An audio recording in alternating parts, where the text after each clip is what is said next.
back. She ditched you. That's okay. Okay, so the last chapter here is fluid and electrolyte balance. So we start off with water balance. What percent of the body is made up of water? 98% of your body is water? 90. Whoa! 90. Like 60 or 70. 60%. You're getting it mixed up with the two Stop girls. saying 90, you got me all messed up. I'm so sure it was. Just imagine if 90% of your body was water. Just like logic's got to prevail here. Now, of that 60% of your body that is water, what percent of that water is found inside your cells? 10, 15, 20, 23, 25. 40%. 60% What? is found inside of your cells, and 40% is found outside your cells. Oh, I was thinking that was 100%. So, of your 60%, 60% of this is found intracellular, and this acts as your fluid reserve. That's why you tap into it. Lauren When knows you I get can't. I dehydrated, had a where do you really typically massive lose the brain water frost from yesterday. first? Your extracellular fluid.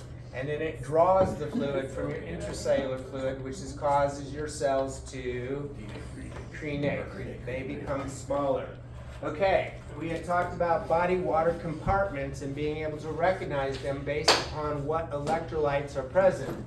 So what body water compartment would have high proportions of bicarbonate as a base, sodium and chloride, and proteins? This already tells you that it's where? Extracellular fluid. And you've got to decide, is that from the plasma or is that from the interstitial fluid? And your answer to this one would be? That is plasma, because what is present? Proteins.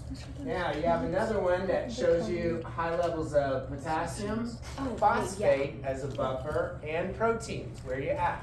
I'm still Your intracellular fluid, your cytosol. And then you have another one that shows bicarbonate, sodium and chloride, but the absence of proteins. Where are we? It is a type of extracellular fluid, but there's a specific name for its location.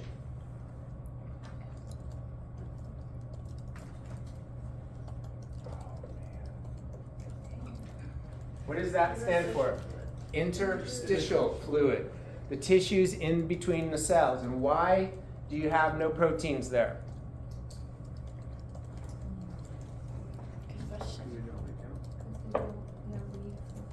Should proteins come out of your capillaries? No. No, you do not have proteins. You have amino acids coming out because they're small enough. They can fit out as a small solute, but you don't have your albumin and your large proteins. They are to stay in the bloodstream and stay inside of the cells where they belong. They don't belong in the interstitial fluid. All right. Let's do that one next. Okay. Okay, this involves a little bit of art, so please be kind. Okay. This is an arteriole.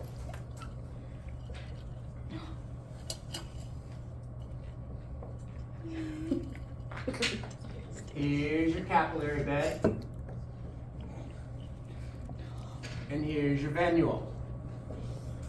What force is going to dominate on the arterial end of a capillary bed? What force? What? Okay, there's another word for that. You're getting to the right concept, but the term is wrong. Arterial? Static pressure. Blood hydrostatic pressure, also known as your blood pressure. And what action is going to then dominate on the arterial end of a capillary bed because hydrostatic pressure is in charge? What process is going to happen? No.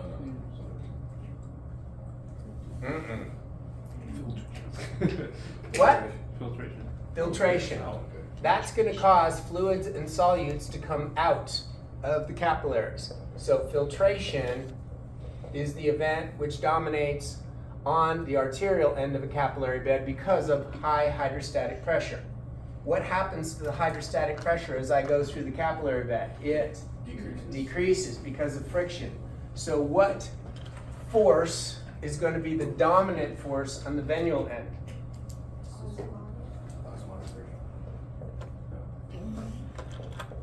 Remember that? No.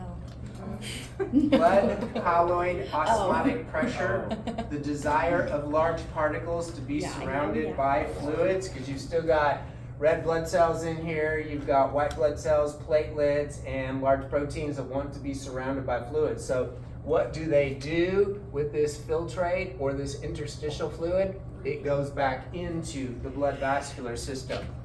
And then what little structures are out here which will reabsorb the other 3 or 4 liters every single day? Mermaids. Your lymphatic vessels. Look like a mermaid. Remember how the lymphatic vessels, one of their jobs of the lymphatic system is reabsorbing excess interstitial fluid? What would be the condition created if the lymphatic system did not reabsorb the proper amount of interstitial fluid? Then you would have a classic case of Edema. edema. Okay. What is going to happen if this person drinks 2 liters of pure water? What will it do to these 2 forces? Increase what? It will increase hydrostatic pressure. It will increase your hydrostatic pressure, it will increase your blood pressure, and what would it do to your blood colloid osmotic pressure? Decrease it. What would happen to the cells in the vicinity then? It will do also water. Yeah. They're going to absorb the water and swell. And then if you're in a state of dehydration, what would dehydration do to the hydrostatic pressure? Decrease it. And what would it do to the shape of the cells? It's going to crenate it, because if I'm dehydrated, it's actually going to increase your blood colloid osmotic pressure above normal. All right, so that's your fluid shifts. What are the major ways that fluids enter the human body? What would be the most common way for you to increase water content in your body? Drinking water. Yep, drinking, liquids. Eating food. Yep. Intake of food.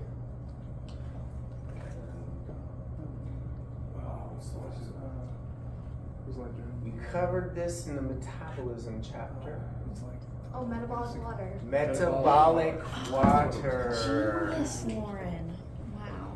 Because You're so when smart. oxygen waits at the end of the electron transport chain and accepts the spent hydrogens and protons, it creates metabolic water. Which of those is going to account for the majority of water coming into the body? Drinking water. There you go, drinking water. Now, what are the ways that we typically lose water? Urine. Sweating, Urine. Urination. urination, Feces. feces, and breath. Of these, which one is typically going to account for the most water loss? Urination. Urination would be the most. All right, there's that. And we already covered our hormones. 4 hormones that regulate water in the human body. Review, what would they be? Renin-aldosterone, and its subcategories of renin-aldosterone, ADH and the renin-angiotensin. Let's go renin-angiotensin-gen, because angiotensin 2 is going to be one of them. Because of angiotensin 2, aldosterone and ADH, and that's where if I want to reabsorb my water, and if I want to get rid of it, A and P. Those are going to be your 4 main hormones. We talked about that. We just did. Okay, so sodium. What do we call the condition when we have too much sodium in our body? Hypernatremia. And what's going to be the most common cause of hypernatremia? Diet. Dehydration is going to be the most common cause. So we're concentrating those particles in the blood, And what would be the most common symptom that you are experiencing hypernatremia and dehydration? Fatigue. Okay, if your thirst mechanism is working correctly, that might be the first thing, but many people's thirst mechanisms don't work properly. Where are you gonna see it as a, what is the term I'm trying to think of? Symptom. Okay, you Dizziness. could see it in the color of your urine. It's most likely gonna create problems with blood pressure. That's where I was trying to go. Remember, sodium imbalances don't usually kill people.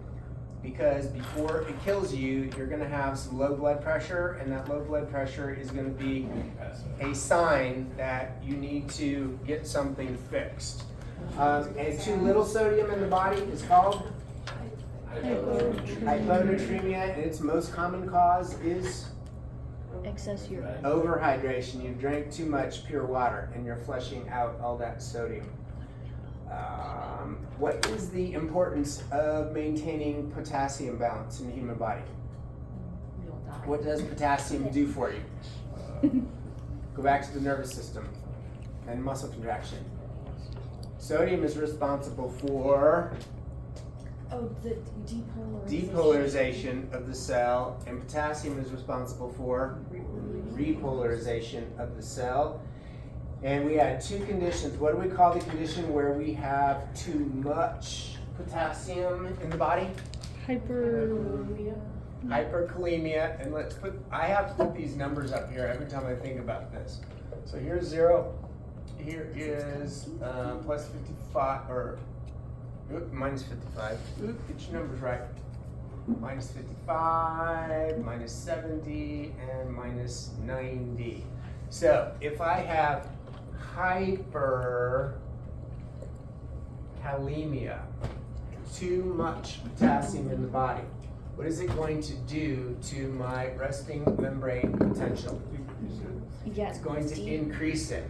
So what could be some consequences of this? Contracting too much. Yeah, it's gonna make it more likely for you to reach threshold, to create an action potential. So is this gonna be potentially dangerous or not? Yes. Yes, because you can see results of this in Heart rate. the heart. You're gonna get cardiac arrhythmias and maybe a heart attack, cardiac arrest because of hyperkalemia. When you have hypokalemia, what kind of symptoms are you gonna see in this person if we go closer to hyperpolarization? Neurological issue. Such as, Boston better. what's gonna happen to your heart rate? And decrease. It's gonna slow down, you're gonna have bradycardia. What's gonna happen to your nerves being able to fire off and tell your muscles what to do? So you're gonna result in muscle weakness. So it's gonna have some of the opposite. And what would be the most common cause of hypokalemia? Diuretics. Over-prescribing diuretics. So some of the diuretics are potassium sparing, some are not. So if your patient happens to start experiencing those conditions, you're gonna have to get them on a different medication. Okay, let's see if we can review here. Think about all the experiences that we've had so far in anatomy and physiology. What are some of the things in the human body that we use calcium for? Muscle contraction. Muscle contraction, cross-bridge formation, Depolarization. strong bones and teeth. Would be depolarization of neurons. Vitamin Oh. Gotta get more specific to this. Plateau. The plateau phase Yeah, your of cardiac. your cardiac cells. And Vitamin D. nerve impulse, how? Explain it. No. Is that you got it, but you're not explaining it well at all. No. Action potential arrives at the axon hillock or axon terminal, triggering the opening of the voltage-gated calcium channel. So it causes the neurotransmitters to be released from the axon terminal. And it's also needed for, we learned about it in chapter, what the hell was it? Vitamin D absorption. Or No. I was thinking because the calcitriol and Calcitriol and calcium. I think maybe they just sound the same. oh, Doesn't have anything to do with calcium. really? I thought it did. Or to do with that. You learned about it in the blood chapter. Blood. I don't remember. Intrinsic, extrinsic, common pathway. Blood clotting. Remember, calcium was one of the minerals necessary for blood clotting, and it can act like C-amp in. Remember C-amp? Second messenger endocrine hormone signaling. I just didn't take you through that process because I figured if you learned one for water-soluble hormones, that was good enough. All right, and what is the primary hormone which maintains calcium homeostasis in the human body? Parathyroid hormone. And so if you're low calcium, what will parathyroid hormone do to help raise calcium levels? It's going to activate osteoclasts, which break down bone. It's going to tell the kidneys to absorb calcium in those distal tubules, and it's also going to tell calcium to put the finishing touches on. Calcitriol. So vitamin D, when it's activated, becomes another hormone that they call calcitriol. So calcitriol is basically activated vitamin D, and the target of calcitriol is the small intestines, which absorb more calcium then. And that was the weird one for symptoms. If I have hypercalcemia, it's going to jack with the influx of sodium. So what's going to be the result of hypercalcemia? What would happen to your muscles if too much calcium? I know this is weird because calcium is responsible for cross bridges, right? And so you'd think having more calcium in your body would actually cause your muscles to contract, but it actually jacks with the influx of sodium. So if I stop the influx of sodium, if I compete with the influx of sodium, what can't that muscle do? Depolarize. Can't contract and depolarize. So the result would actually be muscle weakness instead of muscle tetany. And it's the opposite with hypocalcemia, because now you're not competing with sodium so much. So too much sodium influxes, and I cause too much depolarization, and so your reflex or your response would be tetany. Yeah, and that's what we saw in that picture. And what controls chloride levels in the human body? Sodium levels. So if we get sodium levels correct, chloride levels will be correct. All right, let's recreate on the board. Have you been? No, but like I've seen like stuff and it just aggravates me, especially Don't come. Paris. Don't come. 3 body systems which maintain pH in the human body. The first system is the... No. Oh. We're going to do them in order. We need to learn these in order. Got to flow. Got it. First one, immediate. Buffer system. What chemical buffer systems.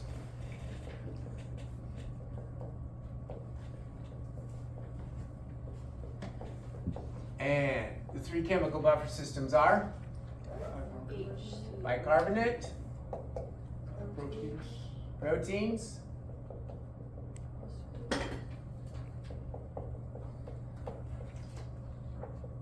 and phosphate. What do they do to contribute to acid-base balance in the human body? Immediately tie up excess hydrogens if we're too acidic, or donate stored hydrogen ions if we're too alkaline. That is their impact. And we just got done learning where is the, which one's going to be the strongest? Bicarbonate is the strongest. That's why if somebody comes in a life-threatening situation into the emergency room, you're going to put them on a bicarb drip because that is the strongest base. Which one is the most frequently used? The HPO. Proteins. Think about how many proteins you have in your body. Remember when we did loading of CO2 onto a red blood cell? And that hydrogen ion which was generated went to the globin chain, was stored on the globin chain. That's an example of buffering. And you're making ATP all the time and tons of CO2. So that's going to be the most frequently used. Where do we find the protein buffer systems? 2 places. Where should we find proteins? Inside of cells in the cytosol and in the blood plasma. Where are we going to find the phosphate buffer system being used?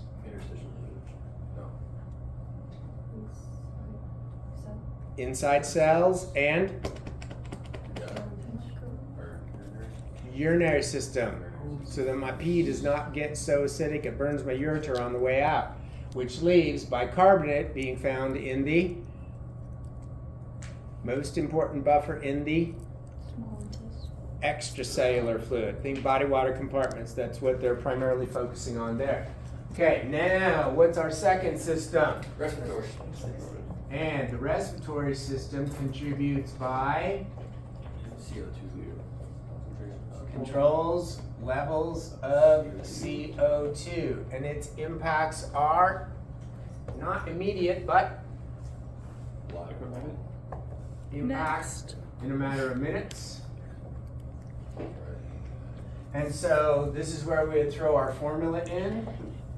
Water combines with CO2 to create carbonic acid, which then differentiates into a hydrogen ion and a bicarbonate ion. So basically, your respiratory system is responsible for helping to maintain our bicarbonate buffer system, and that is in balance. Then our third system Urinary system. is our urinary system. Urinary system contributes how? Like excreting hydrogens or bicarbonate or absorbing the opposite.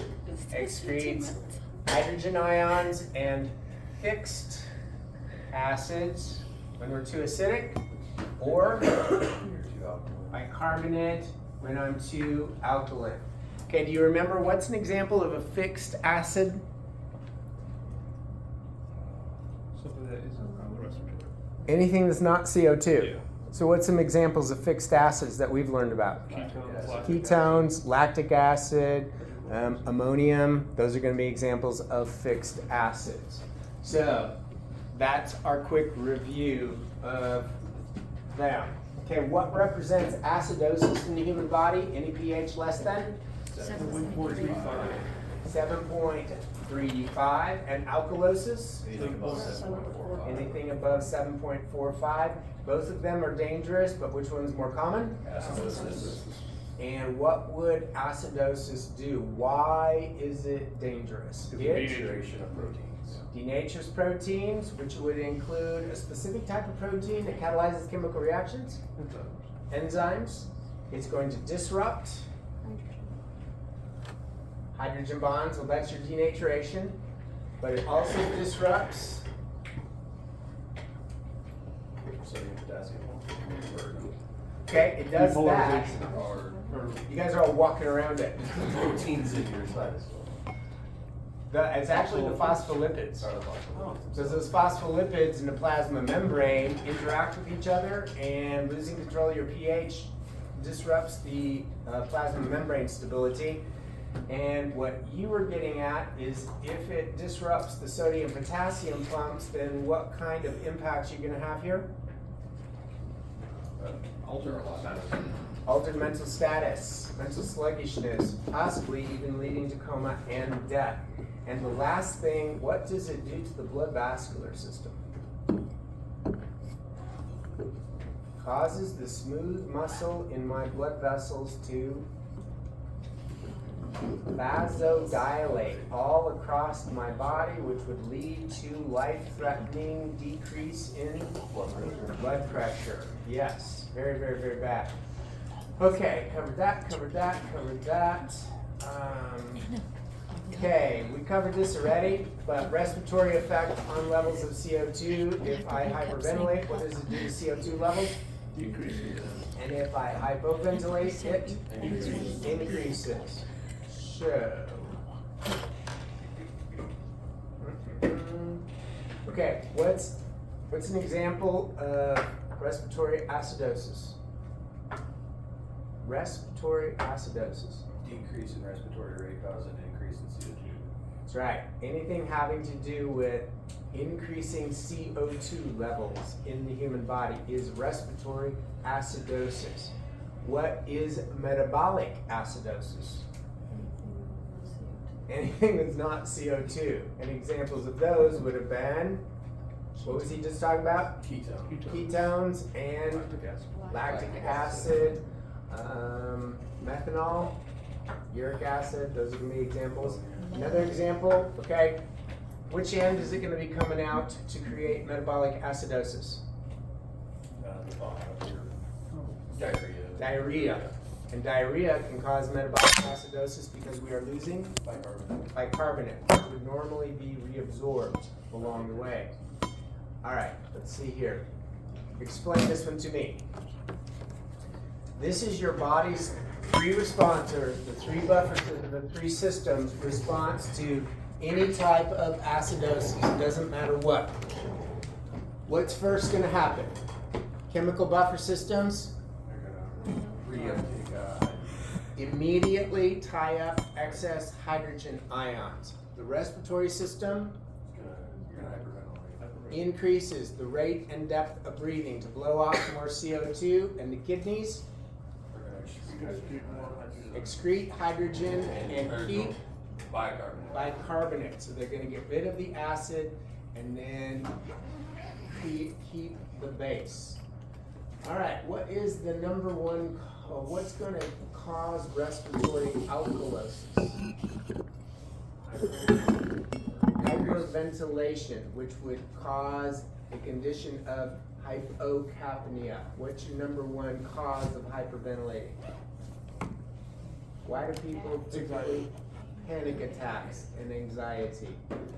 What are examples of things which could cause metabolic alkalosis? Vomiting. That's going to be vomiting, using that hydrochloric acid. And the one other thing is if you are over medicating yourself with Tums or something like that. And the body's response to any kind of alkalosis, the chemical buffer systems will immediately Secrete their stored hydrogen ions. give up their stored hydrogens. The respiratory system will Hypoventilation. decrease respiratory rate to keep more CO2 and generate more hydrogen ions, and the kidneys will Secrete bicarbonate. excrete bicarb and keep hydrogen ions. There you go. That is our wrap up.